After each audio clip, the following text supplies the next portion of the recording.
নিয়ে আলোচনা করব। এটা হচ্ছে শেডের ডাটা কালার বা সিএমসি রিপোর্ট কিভাবে অ্যানালাইসিস করতে হয় বা কিভাবে স্টাডি করতে হয়। আমরা বেসিক একটা সিএমসি রিপোর্ট দেখতে পাচ্ছি। এখানে যে নিউমেরিক্যাল ডাটাগুলো রয়েছে সেই ডাটাগুলো দিয়ে কি এক্সপ্লেন করে, কি বোঝায় আমাদেরকে, সেটা বোঝার জন্য আমরা এই রিপোর্টটা কিছু বেসিক থিওরি আছে সেই জিনিসগুলো একটু আলোচনা করে আসি। প্রথমেই আমাদেরকে যেটা চিন্তা করতে হবে সেটা হচ্ছে ল্যাব থিওরি। তো বেসিক্যালি সিএমসি রিপোর্ট জানার জন্য ল্যাব থিওরিটা খুবই ইম্পর্টেন্ট। ল্যাব থিওরিটা হচ্ছে আহ, এটা ল্যাব থিওরিটা মডেল করা হয়েছে যে দুটা অপোনেন্ট কালার একই সাথে একই সময়ে মানে ডেভিয়েশন হতে পারে না। সো ল্যাব থিওরিটা ডেভেলপ করা হয়েছে যে দুইটা অপোনেন্ট কালারের কম্বিনেশনে, যেমন রেডের সাথে গ্রিন এবং ব্লু এর সাথে ইয়েলো। ল্যাব থিওরির যে ডায়াগ্রামটা সেটা যদি আমরা দেখি, তো এখানে দেখতে পাবো যে হচ্ছে তিনটা কোঅর্ডিনেট আছে। একটা হচ্ছে এল কোঅর্ডিনেট, এ কোঅর্ডিনেট এবং বি কোঅর্ডিনেট। তো এল কোঅর্ডিনেট ইন্ডিকেটস হচ্ছে একটা লাইটনেস ইন্ডিকেট করে। তো এবং এ কোঅর্ডিনেট রেড এবং গ্রিন যে কালার কোঅর্ডিনেটে যে অপোনেন্ট কালার আছে সেটাকে ইন্ডিকেট করে, এবং বি কোঅর্ডিনেট ইয়েলো এবং ব্লু কোঅর্ডিনেট কালারটাকে ইন্ডিকেট করে। তো যখন দুইটা বস্তুর মধ্যে কালার ডেভিয়েশনটা, দুইটা শেডের মধ্যে কালার ডেভিয়েশনটা আমরা ডেল্টা এল, যখন যেটা পজিটিভ হয় তাহলে সেটা লাইটার হয়, এবং যদি যদি এটা নেগেটিভ হয় তাহলে এটা হচ্ছে ডার্কার হয়। এবং এ কোঅর্ডিনেটে ডেল্টা এ যখন পজিটিভ হয় তখন এটা হচ্ছে রেডার, এবং যখন নেগেটিভ হয় তখন এটা গ্রিনার। এবং বি কোঅর্ডিনেটে যখন ডেল্টা বি যখন প্লাস হয় সেটা হচ্ছে ইয়েলোয়ার, এবং যেটা যখন মাইনাস হয় সেটা হচ্ছে ব্লুয়ার।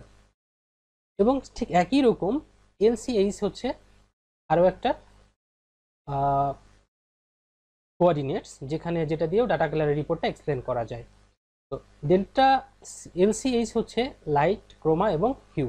এটার যে ডায়াগ্রাম সেটা যদি আমরা দেখি, তো এখানেও লাইটনেসটাও সেম, লাইটনেসটা একই জিনিস ইন্ডিকেট করে। এটা হলো ইন্টেন্সিটি অফ লাইট, কালারের যে ইন্টেন্সিটি সেটাকে এক্সপ্লেন করে, এটা হচ্ছে ডার্কার অর লাইটার। এবং এখানে আরেকটা জিনিস আছে সেটা হচ্ছে হিউ। হিউটা হচ্ছে যে এই কালার ডায়াগ্রামে যে যে শেডটা, অর্থাৎ এটা রেড না গ্রিন না ব্লু, এটা এক্সপ্লেন করে। এবং স্যাচুরেশন বা ক্রোমা, ক্রোমাটা হচ্ছে খুবই ইম্পর্টেন্ট এখানে। ক্রোমাটা হচ্ছে ব্রাইটনেস ইন্ডিকেট করে, এটা কতটুকু ব্রাইট সেটা ইন্ডিকেট করে। তো আমরা এখানে দুটো টমেটো এবং একটা হচ্ছে গাজর দেখতে পাচ্ছি। তো টমেটোটাও লাল, গাজরটাও লাল। তো তাহলে এবং দেখতে পাচ্ছি যে টমেটো একটু ব্রাইটার এবং গাজরটা একটু লেস ব্রাইটার। তো দুইটাই রেড, কিন্তু একটা হচ্ছে ব্রাইটার রেড, একটা হচ্ছে ডালার রেড। তো ক্রোমাটা এইভাবে এক্সপ্লেন করে। তো ঠিক একইভাবে যদি আমরা ইন্ডিকেট করি ডেল্টা এল, যখন দেখি দুইটা বস্তুর মধ্যে, দুইটা শেডের মধ্যে যখন ডেল্টা এল যখন পজিটিভ হয় তখন হচ্ছে লাইটার, যখন নেগেটিভ হয় তখন এটা হচ্ছে ডার্কার। সি রিপ্রেজেন্ট করে হচ্ছে ক্রোমা, ডেল্টা সি যখন পজিটিভ হয় তখন এটা ব্রাইটার, এবং যখন নেগেটিভ হয় সেটা হচ্ছে ডালার। এইচ হচ্ছে হিউ, হিউ অ্যাঙ্গেল এক্সপ্লেন করে। এবং ডেল্টা এইচ হচ্ছে এটা দুইটা বস্তুর মধ্যে কালার ডেভিয়েশনটা সে এক্সপ্লেন করে। এবং আরেকটা জিনিস এখানে খুব ইম্পর্টেন্ট, যে সিএমসি রিপোর্টের জন্য মেটামারিজম। মেটামারিজম হচ্ছে একই শেডের বিভিন্ন লাইট সোর্সে বিভিন্ন রকম শেড যে ডেভিয়েশনটা দেখা যায় সেটাকে মেটামারিজম বলে। এটা এক্সপ্লেন করার জন্য আমরা যদি চিন্তা করি যে হচ্ছে একটা শপে গেছে একজন মানুষ, সে তিনটা জিনিস কিনলো, একটা শার্ট, একটা প্যান্ট এবং একটা হ্যাট কিনলো। হ্যাট কেনার পরে সে শপ থেকে যখন বাইরে আসলো তখন দেখলো যে তার শার্ট এবং প্যান্টের কালারটা সেম আছে, কিন্তু হ্যাটের কালারটা চেঞ্জ হয়ে গেছে, অন্যরকম হয়ে গেছে। সুতরাং সে অবশ্যই আনহ্যাপি হবে, কারণ সে শপে সে ম্যাচিং করে কালার কিনছে, একই তিনটাই ব্লু কালারের তিনটাই বস্তু কিনছে, কিন্তু যখন সে সানলাইটে আসছে তখন দেখছে যে সে শেড, হ্যাটের শেড আলাদা হয়ে গেছে, সে অবশ্যই সেই ক্ষেত্রে সে আনহ্যাপি হবে। তো মেটামারিজমকে মেটামারিজম ইন্ডেক্স, মেটামারিক ইন্ডেক্স দিয়ে এক্সপ্লেন করা হয়। এবং মেটামারিক ইন্ডেক্স নর্মালি 0.5-এর নিচে হলে এটা অ্যাকসেপ্টেবল থাকে, এবং 0.5-এর উপরে হলে এটা নট অ্যাকসেপ্টেবল থাকে। কোনো কোনো বায়ারের ক্ষেত্রে মেটামারিক ইন্ডেক্স আপ টু 1 পর্যন্ত অ্যাকসেপ্টেবল থাকে, এবং 1-এর উপরে হলে সেটা নট অ্যাকসেপ্টেবল থাকে। আমরা এখন যদি ডাটা কালার রিপোর্টটাকে এক্সপ্লেন করতে যাই, তাহলে আমরা এটা দেখি যে হচ্ছে এটা স্ট্যান্ডার্ডের ডাটা, আমরা যেটার এগেনস্টে বস্তুটাকে, অন্য যে ব্যাচটাকে সেটাকে শেড চেক করব সেটার। এখন যদি আমরা data colour data colour report যদি আমরা এখন অ্যানালাইসিস করি, তাহলে প্রথমে যেটা আসে সেটা হলো স্ট্যান্ডার্ড ডাটা। আমাদের স্ট্যান্ডার্ড ডাটাটাকে প্রথমে ইনপুট করতে হয়, তারপরে হচ্ছে ব্যাচ ডাটাটাকে আমরা কম্পারিজনের জন্য ইনপুট করি। এখন আমরা যদি নিউমেরিক, এখন আমাদের যেটা হচ্ছে ইম্পর্টেন্ট সেটা হলো লাইট সোর্স। লাইট সোর্সটা সিলেক্ট করতে হয়। এখানে দুইটা লাইট সোর্স থাকতে পারে বা তিনটা লাইট সোর্স থাকতে পারে। প্রথমটা হচ্ছে যে প্রাইমারি লাইট সোর্স, দ্বিতীয়টা সেকেন্ডারি লাইট সোর্স এবং তৃতীয়টা হচ্ছে টার্সিয়ারি লাইট সোর্স।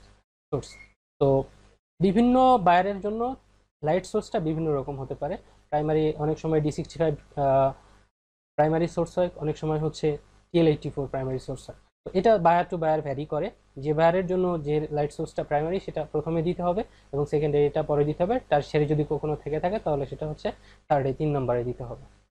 এখন যদি আমরা নিউমেরিক ডাটাগুলো যদি আমরা অ্যানালাইসিস করি, এখানে দেখি যে ডেল্টা এল হচ্ছে এখানে নেগেটিভ, দ্যাট মিনস এটা হচ্ছে ডার্কার, এবং ডেল্টা এ হচ্ছে এখানে নেগেটিভ, দ্যাট মিনস এটা হচ্ছে গ্রিনার।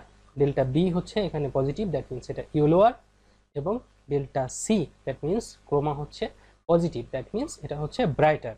এবং এখানে যদি মেটামারিকের দিকে যদি আমরা দেখি তাহলে এটা হচ্ছে 0.02, মানে এটা অনেক মেটামারিক লেস, অর্থাৎ মেটামারিক অনেক কম, সুতরাং এটা অ্যাকসেপ্টেবল রেঞ্জ। এবং আরেকটা জিনিস এখানে আছে সেটা হচ্ছে যে সিএমসি ডিসিশন, অর্থাৎ এই তিনটা ডাটা, এই যে ডাটাগুলো আমরা এখানে দেখলাম delta L, delta A, delta B, এই তিনটা ডাটাকে অ্যানালাইসিস করে ক্যালকুলেশন করে যেটা ফাইনালি যেটা ডিসিশন আসছে সেটা হচ্ছে CMC decision. CMC decision pass or fail. এখানে যে ডাটা দেখতেছি যে সিএমসি ডিই, এটাও একটা মান, এটার একটা রেঞ্জ আছে, যেমন 0 to 0.05 পর্যন্ত হলে অনেক বায়ার এটা অ্যাকসেপ্ট করে, অনেক বায়ার হচ্ছে 0.075 পর্যন্ত এটা অ্যাকসেপ্ট করে, এবং হচ্ছে পরেরটা হচ্ছে 0.05 থেকে 1 পর্যন্ত, 0.1 পর্যন্ত এটা হচ্ছে ওয়ার্ন হিসেবে দেখায়, এবং তার বেশি হলে সেটা হচ্ছে ফেইল দেখায়। আরেকটা জিনিস এখানে আছে, এটা হচ্ছে সামারি থাকে। অনেক ক্ষেত্রে এই সামারিটা অনেক ডাটা কালার রিপোর্টে দেখায় না। তো আরেকটা জিনিস এখানে, আরেকটা ইম্পর্টেন্ট হচ্ছে এখানে গ্রাফিক্যাল একটা এক্সপ্লেনেশন থাকে, অর্থাৎ এই দুইটা ব্যাচ এবং স্ট্যান্ডার্ডের মধ্যে যে ডেভিয়েশনটা সেটার একটা গ্রাফিক্যাল এক্সপ্লেনেশন এই ডাটা কালার রিপোর্টে থাকে। তো এটাই হচ্ছে যে হলো আজকের ডাটা কালার রিপোর্টের অ্যানালাইসিস। এবং যেটা হচ্ছে যে এটা কেন ইম্পর্টেন্ট সেটা হলো যে যখন আমরা একটা ব্যাচের এগেনস্ট আর একটা ব্যাচের রিপোর্ট, ডাটা কালার রিপোর্টটা দেখি, তখন আমরা এটা বলতে পারি যে কতটুকু এখানে ডেভিয়েশন আছে এবং আমাদের কি পরবর্তী কার্যক্রম কি, এটা কি সেটা অনেক ক্লোজার আছে নাকি দূরে আছে। এখন যদি আমরা চিন্তা করি যে কতটুকু ডেভিয়েশন আছে, কত পার্সেন্ট ডেভিয়েশন আছে, সেটার জন্য আমাদেরকে কি করতে হবে, সেটা হচ্ছে যে প্রতিটার এই যে নিউমেরিক ভ্যালুগুলো আছে তাকে 10 দিয়ে গুণ করতে হবে, তাহলে আমরা সেই পার্সেন্টেজটা পেয়ে যাব।